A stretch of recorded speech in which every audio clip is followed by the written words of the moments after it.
Hey guys, welcome back to the channel. Today I've got a special guest on, Phil Richards. How are you, Phil? I'm very good, Ed. Very good. Phil has been working with me as a blood doctor, as sort of a nutrition coach as well, since 2015. Yeah. Well before I won the World's Strongest Man title, and Phil got my bloods to a point where I was the strongest man on the planet, and I also felt absolutely invincible. You know, I think what you've got going on inside is completely different. You know, you can look healthy, you can look fit, you can look young, but you can have havoc going on inside your body with your bloods and everything. And when I first met Phil, 2015, I had a lot of issues, didn't I? A lot of information markers, a lot of, I'm going to say, elements that were just completely off the charts, like electrolyte levels were all over the place, my hemoglobin's all over the place, and basically I just wasn't running at full function. Think of it as, I always think with blood doctors, got a Ferrari, right? And you hear this saying all the time, but if you put low grade, cheap quality oil in a Ferrari, it ain't going to run 100%. And that's exactly the same with the human blood. You know, you've got to have that blood absolutely peak quality for that engine, the body, to run at 100%. And if your blood's bad, obviously that engine, the body, is not going to run. Well, we'll get stuck in. I did a very comprehensive blood test. How many markers? There would be at least, with the essential fatty acids, a good 140, 150 markers. Okay. And a lot of different markers which are not on a typical blood panel as well, which we'll go into now. Things like leptin and adiponectin, okay, which are very important markers. Well, so I did a blood test here at home, actually. Drew probably about 30 ml of blood in about 8 different vials. Some of them you have to spin up and withdraw the plasma, and it's very technical, but I managed to do it myself. Send it off, and then Phil gets the results a couple of weeks later, and here we are. Yeah, so I mean, so the interesting thing on the blood, first of all, so when I look at blood work, I always look at the red blood cells, and there's a number of markers that can indicate how well oxygenated the blood is. Are you making enough red blood cells? Because the interesting thing with red blood cell production, not only does it need optimum nutrients, so there's certain nutrients that are needed to make red blood cells, which are often deficient in the diet, things like B6, B12, optimum amounts of iron, zinc, and copper. Now, from a hormonal perspective, which is also essential for ensuring that you make good, healthy red blood cells, is the amount of testosterone that you have, because testosterone will stimulate erythropoietin production in the kidneys, which stimulates red blood cells. And I also know that testosterone can have a direct effect on the bone marrow to also increase red blood cell production. So that's very important. And the other interesting hormone that also contributes to healthy red blood cells is the thyroid. And the reason why the thyroid is important, you can have chronic anemia, for example, if you've got hypothyroidism, low thyroid functioning, because the thyroid also has a significant effect on the temperature of the body. So there needs to be a certain temperature to produce healthy red blood cells as well. Did not know that. Wow. Yeah, so there's a lot of things when you and people don't realize, even on the first sort of 7 markers on you, which are telling me like how much oxygen are the red blood cells carrying. Are you dehydrated? Are the red blood cells a certain size? Yeah, you know, are they sort of large? Are they small? So you can look. So there's a marker, for example, called MCV, so mean corpuscular value, meaning what is the size of the red blood cells. In your case, your red blood cells are in the optimum size. So if somebody's got a large, high MCV, that's an indication that they've got a B12 and a folate deficiency. Right. If the MCV is really low, it's an iron deficiency. Okay, so, and then sometimes it can misskew, because if you've got iron deficiencies and B12 and folate, then the red blood cells can look normal size, but then the marker that gives it away is the RDW. So the RDW is something called the red blood cell distribution width, and it tells me what is have you got lots of small red blood cells, large red blood cells, and that has a huge effect on human health and performance, because as we know, stating the obvious, the red blood cells carry the oxygen to the cells, which then optimizes the efficiency of the cells, and not just from an energy perspective. The cell needs energy to do the millions of functions that a cell does. So looking at your sort of red blood cell, hemoglobin, hematocrit, everything is in the optimum ranges. You're making very healthy red blood cells, And I can see that because when I look down, I look at the B12 and I look at the iron levels and I look at the copper levels, vitamin C, which are all correlated, as well as testosterone and thyroid. If all them are in the optimum ranges, then there's a very good likelihood you're making healthy red blood cells. So that's the size of the red blood cells, the amount of the red blood cells, and the oxygenation of the red blood cells. Right. And also, you know, the blood is the delivery system of all the hormones, the nutrients and the proteins within the system. So what I can also see that when I look at the health of the red blood cells, I also scan down as well, because there's other markers further down below which can also tell me like the viscosity of the red blood cells. Hematocrit will do that as well. But one of my favorite markers is something called erythrocyte sedimentation rate, which will tell me, is your red blood cell starting to stick together, okay? Right. So on your ESR levels, it's slightly gone up now to what it used to be, and that is also an inflammation marker, and it can be an acute phase inflammation marker, meaning like you had a hard training session a day or two before, the blood is becoming a bit more viscous. What would I recommend for that? It's not in a level which concerns me, but it's a marker that I see really high on really unhealthy people. So it's not, you know, so sort of make that, get that out there. ESR is an important marker. Your levels are just above what they should be, meaning that I would probably, it's also can be an indication of you do actually need to hydrate more. I know it's a standing joke amongst, but that's why. So never. Yeah. I've been a bit better lately, to be honest. Yeah. This last year, but still, like, hydration's a tough one. Yeah. So the marker that really tells me on the hydration, right, there's a number of markers, but the hemoglobin, the red blood cells, and the hematocrit, when they're elevated, and yours are elevated, but like not off the chart that cause me any concern, it will only happen in 2 cases as a rule, okay?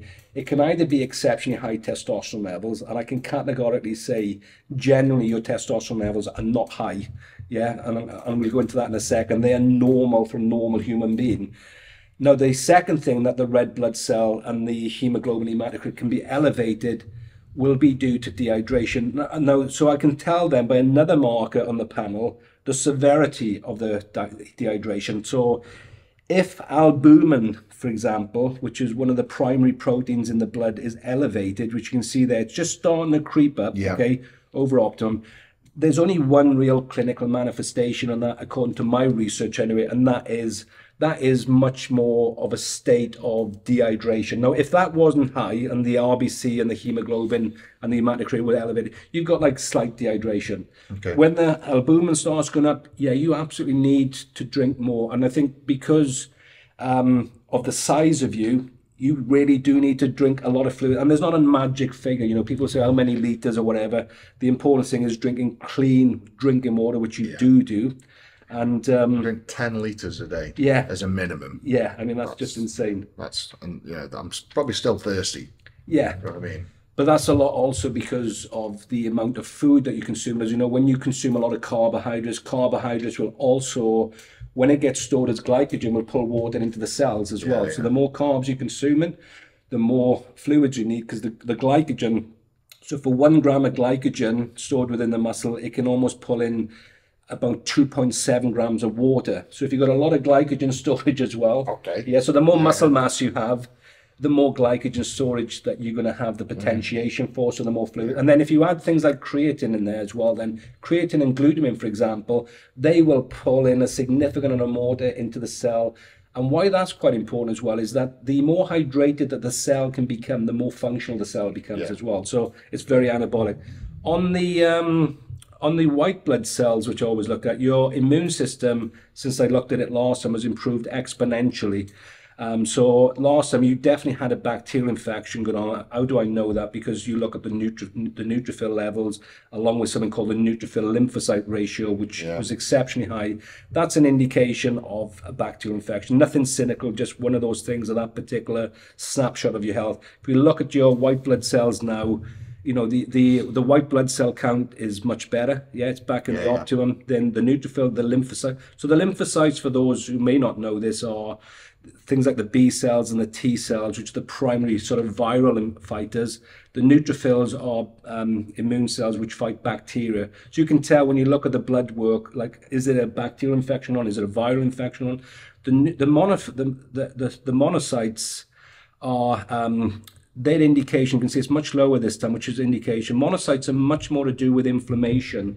Yeah, and you can see your levels are coming down quite significantly. And the eosinophils has gone up slightly, and the eosinophils can indicate food sensitivities, along with the basophils have gone up as well. So I'd say that it can also indicate parasites, but I've looked at your stool. There's no parasites in the stool, and very rarely do I see that correlation. Oh, poor you looking at my stool. Yeah, it was an interesting morning. You know, but the eosinophils, that tells me you are eating something that is triggering an immune response. Okay. Okay, so that's why when I send the nutritional plan through, I also re-looked at your stool sample from last time, there absolutely wasn't enough variety of foods in the diet as well. You're eating the same things over. So you have a very low gut diversity. And also, which is really interesting, because I always look at the stool when I look at blood, because there's a lot of people have a lot of health issues within the system because of gastrointestinal problems. So you're going to have like leaky gut, where there's a marker there for zonulin, which will indicate that. Also, which you were quite low on last time, not exceptional, but there's a marker called pancreatic elastase, which is such an important marker for the messaging how much enzymes is your pancreas releasing to break down foods, also to break down viruses as well. It's such an incredible marker, and I'm seeing more and more people today with what is known as pancreatic insufficiency, where the pancreas is starting to become significantly degenerated. What does that mean? Well, if you can't break down the foods and you can't digest and you can't absorb, it's just going through the tunnel, and it's going to cause a lot of inflammation then in the bowels. But your calprotectin marker, which is a bowel inflammation marker, was really good. The only issue that you had is that I would definitely recommend a lot more pancreatic enzymes. Okay. Yeah, and so, you know... when you say pancreatic enzymes, you mean digestive enzymes? Yeah. So, and a real high formula one as well. There's a lot of nonsense ones out there, but something that's got lots of trypsin, chymotrypsin. Then you see, and very few of the enzymes have got trypsin and chymotrypsin. They're very, very important. And then obviously then, you know, your pancreatin and your amylase and your lipids, etc. Okay, then, so as we come down then, so if we look then at, say, things like your blood glucose and your hemoglobin A1C, estimated average glucose, and I've looked at your C-peptide, which is a marker for insulin as well. It stays in the blood for longer than insulin does. And your blood sugar regulation is exceptionally good. Yeah, so the hemoglobin A1C, your levels are 5.3. In the UK, I believe, if you're over like 6.5 or whatever, you would be classed as a type 2 diabetic. So it's a marker. So I'm close. No, you're not really. You would be somebody that I would say is like your ability to clear blood sugar within the system, because you've got so much muscle. Muscle is the largest disposable site for blood sugar and insulin. That's why it's so crucial as people age to build muscle, because it has a significant effect on them becoming obese and dysfunctional. So there's absolutely no problems. And the most important thing as well with blood sugar regulation and for insulin to function is magnesium. Okay, so magnesium is the most deficient mineral that I see in everyone. Okay, so there's only yourself and another professional athlete in the several plus years of testing I've seen in a normal range. Okay, so what insulin does, for those who are interested, it upregulates the insulin sensitivity of the receptors. Okay, and it's all about the receptors. If the receptors downregulate, you can't get the insulin. And insulin is way more than what people think. People think it's blood sugar regulation. It's insulin what drives the amino acids into the muscles, the creatine, and really upregulates, and it turns on as well the ribosomes within the cells of the muscles, which then ensures that you build muscle. Okay, so insulin is crucial. If you can get insulin on your side, it will make you really lean and muscular. If you don't get insulin on your side, which fortunately most people don't, you will become obese and you will lose muscle. Insulin is key, okay? So insulin is fantastic. Cholesterol, I always laugh when I talk about cholesterol, okay? So I've written like a 6-hour lecture on nutritional cardiology and cholesterol. I only ever worry when I see low cholesterol. Okay, so I also work with a lot of cancer patients, and I always see in all my cancer patients, I'm not saying this is generic throughout the world, but it would be very low cholesterol. I always worry when I see low cholesterol. I never worry when I see high cholesterol. High cholesterol is a building material for all your steroid hormones, first of all, okay? Your vitamin D. But cholesterol is also an anti-inflammatory, it's an antitoxin. It's one of the most important substances for the brain. And there's many reasons why cholesterol can be elevated. Too much insulin will stimulate cholesterol production. Also, ironically, a magnesium and a vitamin C deficiency will also stimulate cholesterol production. The primary causes that cause the heart disease epidemic that we face today is not cholesterol. It is inflammation in the blood vessel walls, toxicity in the heart, nutrient deficiencies, and insulin overload. And that's the primary factors. That's why. So where's my cholesterol? Okay, so your cholesterol levels are just over what the so-called medical system would class as optimum. Yeah. Then you have the functional range. So when I look at cholesterol, I always look at one of the primary markers I look at then, and we've done this before in other markers, is a marker called lipoprotein phospholipase A2. That tells me the health of your blood vessels. Your blood vessels are absolutely so healthy. So there's no cholesterol buildup in it. It's a plaque marker. Yeah. So there's another marker then called high sensitivity C-reactive protein, which if we look here, which yours again is still well within the optimum levels. High sensitivity C-reactive protein is also a marker of inflammation in the blood vessel walls. When that gets over 3, yours is 1.06, and it's only because there's a bit of inflammation because of the training. Yeah. When it gets over 3, it is a significant potentiation for a cardiovascular event. You can predict that. So, so your cardiovascular system is fine. Yeah. And the other good thing with you as well, which I always ask all my clients, is that you haven't got root canals and you haven't got mercury fillings, which will contribute significantly towards cardiovascular disease. On the hormones, if we get down to the thyroid hormone, yeah. So if we look here, so I said the thyroid hormone is way more important than what people think. So, and there's a number of ways that we test the thyroid, okay? So the most important marker, first of all, on the thyroid is actually the free T3, which is triiodothyronine.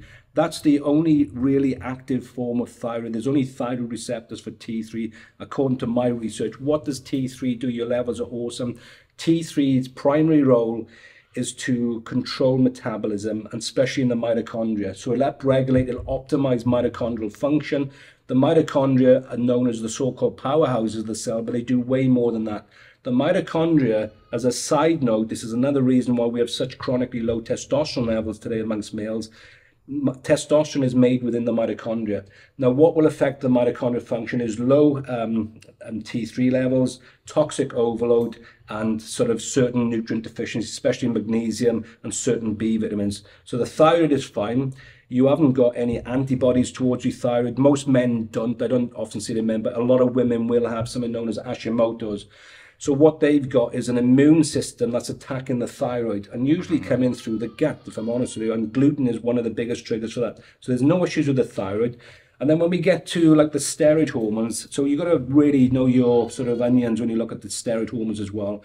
And the other thing I want you to understand, all these hormones work in synergy together. So for example, T3 upregulates your testosterone receptors. Right. Or I should say androgen receptors, because there's 4 androgens primarily. They all compete for the same receptor, but T3 upregulates them and makes them a lot more sensitive to the testosterone. Now, the other nutrient that does that, before I get into your testosterone levels and your estradiol levels, etc., is L-carnitine. L-carnitine, absolutely scientifically proven to increase androgen density. When I talk about androgens, there are 4 androgens. You've got dihydrotestosterone, which is the most powerful of androgens. Then you've got testosterone. Then you've got androstenedione. And then you've got dihydroestradiol. So it comes in that order. They're all competing for the same androgen, for the same receptor, which I found surprising. So to increase that, and also I also discovered this, the omega-3, omega-6 ratio, which we've tested with you, which is exceptionally good, also ensures that the hormonal receptors are also sensitive. So when people talk about hormones, they need to talk about the receptors, and they also need to talk about the delivery system to the hormones. And the delivery system is the blood. Yeah. And you always look at the health of the blood and the blood vessel walls, because if the blood vessel walls, so on the marker that we looked with you before on a number of times, is the plaque marker. If you've got a lot of plaque in the blood vessel walls, it can inhibit nutrients and hormones from actually getting into the cells, into the tissues, okay? So it's a bit like the road. If you get on the road, you transport all your goods on the road, but the barriers are always up and you can't get the trucks into the shops, you can't get the cargo into the shops. Okay, so on your sort of steroid hormones, So I look at, first of all, luteinizing hormone and follicle stimulating hormone. So they are the hormones that the pituitary gland will release to signal the nuts to produce testosterone and sperm, okay? Now, a lot of people, your levels are optimum. A lot of people can have low testosterone levels because they could have had a traumatic brain injury. So that could have damaged the pituitary. So they don't send the signal. I've seen that in a lot of fighters that I consult on, a lot of rugby players. So the signal is strong. So they're sending the signal to the nuts. So that's good. Or you could have a lot of people then where the LH and the FSH is really high, but the testosterone is low. What that's telling you is that the nuts are not working. So you've got a problem with the nuts. And then, you kind of go through all this sort of blood work to see what that possibly could be. Estradiol levels and progesterone. I always worry if I see low estradiol in a male, okay? Because low estradiol in a male will make them very aggressive. Okay, so estradiol is an essential. Estradiol has very anabolic properties in male and female. In females, it's absolutely crucial for muscle growth. In male, it has a real sort of calming effect. And progesterone, if you look this time, your progesterone is back in the sweet spot compared to last time when it was elevated. Usually you see progesterone elevated in a male when they're under a lot of stress. Yeah. Okay, that's what my clinical sort of research has shown. And I've looked at every other thing as well. Then we look at your total testosterone. So people won't believe this, but your total testosterone is absolutely what you would expect of any human being that's got normal health. Yeah, What is the marker? Okay, so the testosterone, so the optimum range is different to the standard medical range. The standard medical range, look, is between 8 and 28. This is nanomoles per liter. It'll be different in the States, yeah? Now, the optimum range for total testosterone is between 24 and 28. So, like, my levels were 8, for example, and I was put onto testosterone because my levels are so low. Yeah. Your levels are 23. So you're right up there. Just under the optimum. Yeah, but you're well within back end of the you top end of the normal. Yeah, and you will be well within what would be classed as the standard medical range, which I call the standard range. I've been working with a hormone doctor for probably the best part of a year now. So yeah, so you're just right in that sweet spot. There's and that's a great place to be, because I see we have a huge testosterone deficiency amongst men today. And I give a 6-hour lecture on testosterone for men, what they need to know. And then you've got, like, if you look then as well, because when you look at testosterone, you've got to look at how much of it's going down the estrogen pathway. Normally only about 0.1% goes down. You're fine. So what you'll see in a lot of males, especially when they've got a lot of abdominal fat, they produce a lot of aromatase. That then converts a lot of their testosterone into estrogen, okay? So they could be producing a lot of testosterone, but it's going down the wrong pathway. Yeah. Around 10% of it then, which we look here, goes down the DHT pathway, the dihydrotestosterone pathway, which is a very powerful androgen. And it does have some effect in the muscles. And people will say, if they look, it doesn't. I've done a ton of research. It has an indirect effect on the contraction of, especially the fast twitch fiber muscles. But you'll find androgen DHT receptors all over the body because they're androgen receptors. But people are right. DHT can't function on its own within muscle for some bizarre reason. Testosterone can. But if you look at your DHT, so a lot of males then could have also very low DHT or very high DHT. So you want to see, so around 90% of testosterone will act as testosterone in the cell. 0.1% will go down the estrogen path, and around 10% down the DHT. When you look at these panels, you can see, well, are they producing optimum? So if you look, yours is doing that. So you're not producing too much estrogen, you're producing an optimum amount of DHT, and you're producing an optimum amount of testosterone. So everything is... So hormones are good. Testosterone is good. Sex hormone binding globulin with you is also... sort of right in the sweet spot. So that what that does, it frees up the testosterone. So you can also have a male with high testosterone, and I see this all the time, by the way, and also very high levels of sex hormone binding globulin. What does that do? What it says in the tin, it has a huge appetite for testosterone. Right. It will bind to estrogen, but much, much stronger to testosterone. I've even got research where it says it can even pull testosterone out of the red blood cells in the transportations as well, in the albumin, etc. So you need to know that marker. So you've got plenty of free testosterone. There's another marker as well, another androgen, which is called DHEA, dihydroepiandrosterone. I also call it the anti-stress hormone. The more optimum that level is, the more you can cope with stress. And it's more of an adrenal type hormone as well, and it works in synergy with cortisol. So cortisol is your stress hormone, DHA is your anti-stress hormone. They have a synergy. You'll hear the term often thrown around, adrenal fatigue. Yeah, in all the years of testing, and actually I had a person the other day that was just horrendous. I've only seen 4 people with what would be classed as clinical adrenal fatigue. Yeah, it's not really a thing. It's way more. People are tired today much more because their mitochondria are so ineffective at producing energy. That's one of the primary reasons. But your DHA is good, so you can cope with a lot of stress. So if I was looking at this as your strength and conditioning coach, I'm like, yeah, fuck, he's having it. Because when I look at blood work, this is telling me also, how are you going to respond to exercise and what type of load can you have? Yeah, so if I see really low cortisol levels, low testosterone, poor nutrient deficiencies, high levels of inflammation, well, you would say, well, at this moment in time, you're much better off regenerating, because you can't keep putting stress on top of stress. When you say that, you mean have a week off? Well, and sometimes it can be longer. So when I work with people, sometimes, of course, you're an high-end professional athlete. When I look at some people's blood, it's like, look, for the next 3 months, yeah, we need to deload all your emotional stress, your physical stress, your chemical stress. We need to use saunas. We need to, deload your mouth stress. So it's a cool thing. Yeah. But what this does, with, in your case, it's like, oh yeah, you're fucking having it, and you'll respond to it. There's no point training if you're not responding. Yeah. And the health. That's why we have deload weeks. Exactly. Yeah. Every 4th week is one of the biggest lessons I learned as a professional strength coach. You back off, but remember what I always say. You deload the volume, but you never deload the intensity. Right. The session always, so instead of doing, say, 5 sessions that week, do 2 sessions, but the session still has to be maximum. Otherwise, what's the point of doing the session? The body will not respond. Okay. Okay then, so when we come down then, so the other thing that I picked up, as you know, was on the B12. You were having, like a lot of people do, they have B12 injections. Yeah. And B12 is absolute, when B12 is too low, you will have just horrendous side effects, just chronic feelings of lethargy, state in the office, but also mental health issues as well.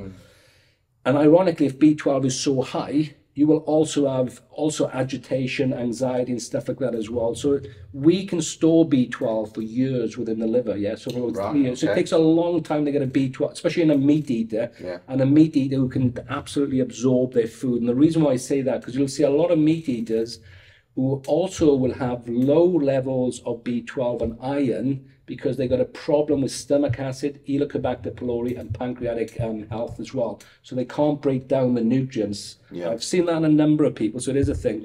But you definitely do not need to have any more B12. I'm on the very high end of B12. You're on the high end, You absolutely are. Lay off the B12. Yeah, you just absolutely, and your folate is very good. So B12 and folate, and as I said, things like vitamin C, zinc, copper, your copper levels are very good. They have a significant effect in building healthy blood.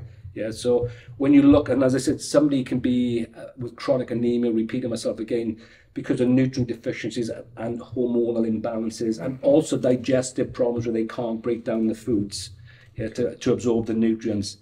Okay, so all that's good. The other thing as well is that the other markers I look at as well is, is IGF-1, insulin growth factor 1. Your levels are absolutely optimal again. That's why I know that and this isn't an attack on vegans, by the way. Always in vegans, you will see that marker in the basement. Right. Yeah, so when vegans tell me, I can build all this muscle, I can do this, I'll get all the ATAs. No, you can't. There's certain nutrients in meat, that you absolutely need. Vegans, aren't there? Yeah. And absolutely, there's certain nutrients in plant foods. That's why we're a friggin' omnivore that we need. And if you get the right blend, the body thrives. Yeah. Okay, it's as simple as that. So we also, as I said, we looked at the fatty acids, Yeah. And this is such an important test, okay? So first of all, we looked at the omega-3 index. And what that marker tells us is the amount of omega-3 fatty acids on the red blood cells. That marker is quite predictive for depression, anxiety, suicide, sudden heart attacks, and also degeneration of the brain. Your levels are 10%. Anything above 8% is optimum, okay? When anything below 4%, you absolutely need to take pharmaceutical grade fish oil or to consume more fatty fish. Yeah, and not farm fish. I mean, wild caught, salmon, Yeah. anchovies, and stuff like that, sardines, mackerel. And then the other real crucial mark is the omega-6 to omega-3 ratio. Now, the optimum range is around 2 to 1. You're absolutely on it because it's considering the amount of meat that you consume. So meat will and eggs will be very high in omega-6 fatty acids. The worst offenders for omega-6s are the so-called vegetable oils, which should be called cancer oils. They're not vegetable oils, they're seed oils primarily, or nut oils, and they're exceptionally high in omega-6s. Now, when the omega-6 to omega-3 ratio, what I normally see in the UK, and I've actually seen in quite a few, I also do quite a few US people as well now because we test in US, is that mark of the omega-6 omega-3 is normally 30 to 1. What does that mean? The receptors in the cells are starting to become much more pro-inflammatory, and the receptors are starting to dumb down. So that marker is so crucial. It's one of the first markers I look at on any of the blood work, is the omega-6 omega-3 and the omega-3 index ratio. Now, the other thing that we did briefly then, which is why I wanted to do this thing, Yeah. was we looked at your red blood cell magnesium, which was optimum. That's the most accurate way, by the way, to test red blood cells. Serum magnesium is not an optimum way to test magnesium. Red blood cell folate up in the optimum ranges. Your red blood cell zinc is also optimum. So, like I've said before, with zinc, you've got to be very careful. I can honestly say, which I thought I would have, I've never seen anyone in the last several years with a zinc deficiency, but I've seen people with exceptionally high levels of zinc, which then can cause a copper deficiency. And a copper deficiency can lead to a plethora of health issues. Right. Yeah, and one of those would be anemia. So that's why it's... I supplement zinc and copper. Exactly. That's a smart supplement, yeah. And it should be, first of all, you need to know your copper zinc levels. So I've tested your ceraplasmin, which is a copper carrier, as well as copper, and your levels are right in the sweet spot. If those levels are low, the ratio of zinc to copper in a supplement, it should be, if I'm correct, 15 milligrams of zinc to 1 milligram of copper. Okay, so there is a ratio. Okay. So we also looked then at leptin. Now leptin, I think because you did this fasting as well, leptin is the primary hormone why we have this chronic obesity problem in the world, okay? So the only organ that really determines how much body fat you carry is your brain. And there's multiple hormones feeding back to the brain, okay? Now, leptin is released by the fat cells. It tells the brain from an evolutionary perspective, because we couldn't be these obese hunter-gatherers, yeah? It tells you that you've eaten enough food, and then if there's too much going into storage, it usually speeds up metabolism. Right. Now, the ironic thing is, the more fat somebody carries, usually they have much higher levels of leptin, okay, which doesn't make sense because leptin should make you really lean. Yeah. Okay, what happens is they have no different to insulin resistance, testosterone resistance. There's plenty of leptin in the body, but the brain is not getting the message. Yeah, so you could have somebody grossly overweight who can't stop eating, but they've got obviously enough fat reserves to last a long time, but the brain perceives starvation. Now, leptin also controls the thyroid gland. Yeah, so, and the reason why it does that, because if you've eaten too much food, what should have happened from an evolutionary perspective, we didn't want chubs walking across the savannah, like 23 stone, and now he's or she's going to be the hunted instead of the hunter. Yeah. So this hormone speeds up your metabolic rate to burn it off. So one of the primary glands it does that is via the thyroid. It's amazing. It can also, by the way, too much leptin will also lower testosterone, because also the body perceives that you're in starvation mode, even though you're not. Yeah. And when it lowers, and the reason why it's lowering testosterone, because this isn't time for a bit of nookie. We don't know when the next meal is coming from. But there's a number of things that will cause leptin resistance. Your levels are low, and the reason why your levels are low because you do cold therapy, you exercise, and it will leptin, when somebody goes on a diet long term as well, they'll drop their leptin levels because the brain is saying, I need to eat. That's why so many people fail on dieting. It's getting lean and healthy is much more of a game of optimum hormonal utilization. That's the key to it, okay? But your leptin levels are awesome. And as I said, so I know that real cold therapy will lower leptin, intense physical activity will lower leptin, and because you did this in a fasted state, that would have lowered as well. So that's a real good marker. And the other thing that's really good is adiponectin, which is another hormone released by fat cells primarily, which will also enhance insulin sensitivity. So that's telling me you're very insulin sensitive. And just before we sort of finish here, I also looked at pregnenolone, which should have been on the... So pregnenolone, if you don't know, when you produce steroids, the precursor, the grandfather of all the steroid hormones is cholesterol. Yeah. Okay, this is why I always like, I'd love to see what cholesterol, because that then flows down and it makes all those steroid hormones. Now, the next one down is pregnenolone. Now, pregnenolone is crucial also. It can filter down into other hormones. But one of the most important things with pregnenolone is the effect it has on the brain. Now, all these hormones and steroid hormones have a huge effect on our mental well-being. Pregnenolone is one of the most powerful neurohormones where it can regenerate the brain. And if we look at your vitamin C levels there, it is absolutely, so the optimum levels are between 10 and 37. You're right on the top end, 58. If somebody held a gun to my head and said there's only one supplement you could take for the rest of your life, I can categorically say it's vitamin C. Yeah, and I've done a ton of research. I've written multiple courses, books, vitamin C. With vitamin C, you're much better off titrating it throughout the day. Yeah, the minimum dose from my research is at least 6 grams. Okay, a day, and that's the minimum. Right, yeah, that's the minimum dose. And like with some of my sicker patients I work with, we're up to about 30 grams. Okay, okay, yeah. And also the other thing with vitamin C is, if you take it with a carbohydrate meal, the glucose will compete with the vitamin C, okay? And very often the glucose wins. So it's very hard for the vitamin C because they compete for the same receptor. There is a sodium-potassium channel as well, but vitamin C and glucose normally cancel each other out, and the cell would rather take the glucose in, okay, than the vitamin C. Also, if you've got high levels of iron, if you take the vitamin C with food and you're consuming meat as well, okay, you're going to absorb a shitload more iron from that meal. So that's why I like to take vitamin C on an empty stomach. The only time I don't do that is if I got a chronically anemic patient with iron deficiency, and then I'll tell them to eat, say, like a steak with some vegetation, whatever, but no carbs, and then take the vitamin C with the meal, because that will help to absorb it, okay? So that's that. Just recap, the hormones are good, blood health is good, immune system's good, the cholesterol's good. Yeah. The B12 is too high, so stop taking the B12 injections. The leptin, how can I work on that? Well, the good thing is worry more when leptin is too high. Like your leptin levels are just below what we class optimum, but that's only because of the way that you train, the cryotherapy, and you were in a fasted state. So I would worry a lot more. Probably fine. Yeah, exactly. Yeah, and also the good thing that you didn't have as well, your level of inflammation is exceptionally low, and that is one of the biggest problems that people will have watching this. Is the levels of inflammation. And inflammation is the precursor to all the Western diseases. Things like the cancers, the heart disease, the dementia, the obesity, diabetes. So that's why you've got to look at all these markers and you put them together a jigsaw puzzle. So again, as I said, if I was training you here now and we said, right, come on, let's train, as I said, I know I'm repeating myself, but you're having it.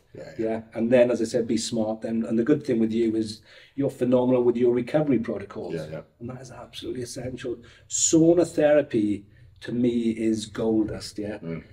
Cryotherapy, ice baths, the only criticism I have of that is that it can delay recovery for 3 to 4 days. So there's a time when you need to do that, okay? If you're doing it like after every session... Yeah, you're probably doing adverse Yeah, because there should be an inflammatory response because you've just trained, So there's time in it. So it's took a lot of trial and error for me. So I train Monday, Tuesday, Thursday, Fridays. And every Tuesday night and Friday night, I've got the days off after. I'll do the cold therapy, the hot cold therapy. And that's found my feet with it. It's working quite well. Absolutely. Very well. So do you do hot and cold together, or you just do sauna, ice bath? Sometimes do the cryotherapy. I'll be honest, every single morning I have a cold shower. Like 3 degrees, like chiller in the attic. Very, very cold. Try and do it, 2 minutes, 3 minutes. That's been the most beneficial for me. Mentally more than anything. Hot cold probably is also a good way to do it. So working with, I remember working with the late great Charlie Francis. If anyone knows, he was one of the greatest speed coaches, and he was phenomenal into recovery. And he'd learned from the East Germans and the Russians during the Cold War, because Charlie was a top level sprinter himself. He was really big into, I believe this was the way they would do it. It was 3 minutes hot, 1 minute cold, repeated 3 times, but always finishing on cold. And if you think about it, that makes a bit more sense as well, because it's increasing blood flow as well. Yeah. You know, so if that's what, you know, I probably would. Yeah, maybe, expanding and exactly, contracting. exactly. Yeah, that does make sense. So we did my blood pressure upstairs, by the way, and that's just always an important thing to look at when you're, especially my size. So my blood pressure, did it twice. The first time was 109/65. The second time was 105/67. What do you think of that? Yeah, well, the biggest thing with blood pressure, the most important thing from how to ensure that you have optimum blood pressure. So things like chronic inflammation is going to cause, you know, sort of vasoconstriction of the blood vessels. That's why I look at things like high sensitive C-reactive protein and the plaque marker as well, because that can tell you like what's going on. Because it makes sense if that blood vessels, you've got 60,000 plus miles of blood vessels, if they're starting to become more sort of more plaque dominant, then it's harder to get the blood through there as well. Okay, so you need to make one of the most important things for blood vessel wall health, and I've looked into this in great depth, is your vitamin C levels. And the reason why is that vitamin C, that the blood vessel walls, the endothelium, has a huge appetite for vitamin C. When you're low in vitamin C, the blood vessel walls tend to, I always use the analogy of tarmac on the road, okay? Yeah. If you think of 60,000 miles of blood vessels, roads going around the UK, and you think of the actual tarmac is the endothelium, the blood vessel wall, when you're low in vitamin C, you start to get potholes. Right. Okay. Now this is where the cholesterol comes into it. This is why cholesterol gets the blame for heart. Is one of cholesterol's main role, if you're low in vitamin C, is to act as a pothole repairer. It can come along, fills those. Yeah, and it can fill in because and because during evolution there would be periods of time where we had no access to vitamin C. Yeah. So cholesterol could act as a surrogate, but it doesn't do a great job. It does a job, but vitamin C, if you eat copious amounts of vitamin C, it can clear out any buildup of plaque. And the other nutrient that will do that really well as well is vitamin K2, and also high dose omega-3 fatty acids. And what omega-3 fatty acids do, it can upregulate something called progenitus endothelium stem cells within the blood vessel walls to repair. So they act like repair materials. Right. That's why ensuring, like, you can have optimum health by doing some very simplistic things, you know, and these things, and that's why we have such disease in our society today, is because people are not educated in this area. And unfortunately, the most uneducated, which will sound controversial, are our medical trained practitioners today. Yeah. They don't get the education. They're trained how to fix, not to maintain, aren't they? Prescribe a pill for every ill, you know, and I don't blame them because the system has created it. Yeah. Okay, so the takeaway from me is continue with the vitamin C. Yeah. Bugger off the B12 injections. What other things would you say? Give me like your top 3 things apart from those to go away. Well, the good thing, well, definitely I would reduce the amount of, in this case, I would reduce the amount of carbohydrates you're consuming, because because the interesting thing when insulin is turned on constantly, and insulin, as I said, if you get it on site, it's brilliant, but it will prevent the body's ability to access its stored fat. Okay. So, you know, so in between, so like, I think one of the, Does that mean so less carbs and you want to get more fats? Yeah, well, sort of more essential fatty acids, and especially the omega-3s, because they, so omega-3 fatty acids, magnesium, and I saw you taking chromium as well. Chromium can also increase insulin receptors. Magnesium will upregulate insulin sensitivity. And one of my favorite supplements as well is berberine. Berberine can also upregulate insulin receptors sensitivity. And why that's so important, as I said, because you're consuming so much, you've got to make sure that, because the cells will, the reason why the cells will become resistant to insulin, if too much glucose gets into the cell, it'll kill the cell. Yeah. So that's why we create this insulin resistance. So, so to be honest, you pretty much, you know, the only thing I would change on your nutritional plan, as I said, is reducing your sort of cranberry juice sort of consumption and stuff like that. That's the biggest thing. Yeah, because, you know, as I said, you can't... You life without cranberry juice. Yeah. Yeah. I was just getting a knife now. You would be, yeah. So I would reduce that personally, because that will have a big effect on a number of factors. But yeah, insulin when it's turned on. Remember what I also said as well, just one last thing, which I think is so essential to the fitness world as well, and to anyone who wants optimum health, is when I wrote a course on nutritional immunology, one of the biggest things I got out of that was the absolute importance, because I wrote a course on muscle physiology, the most effective ways to build muscle. When you build muscle, you always turn something on called the mTOR pathway, which is a long-winded word for mammalian targeted rapamycin, which is one of the most potent pathways in the body for muscle protein synthesis. Now, that pathway can also turn on cancer, and it can turn on all diseases, okay? So again, from an evolutionary perspective, there would have been periods of time when we would likely have to have gone without food sustenance, and that's then what makes us more leptin sensitive, more receptive to nutrients, etc., and you know, all the hormonal receptors. Now, the research clearly shows, and I don't often use that word, is if you can do a 72-hour fast, and during that fast, the only thing that I recommend during that fast is obviously keeping hydrated, just water, clean drinking water.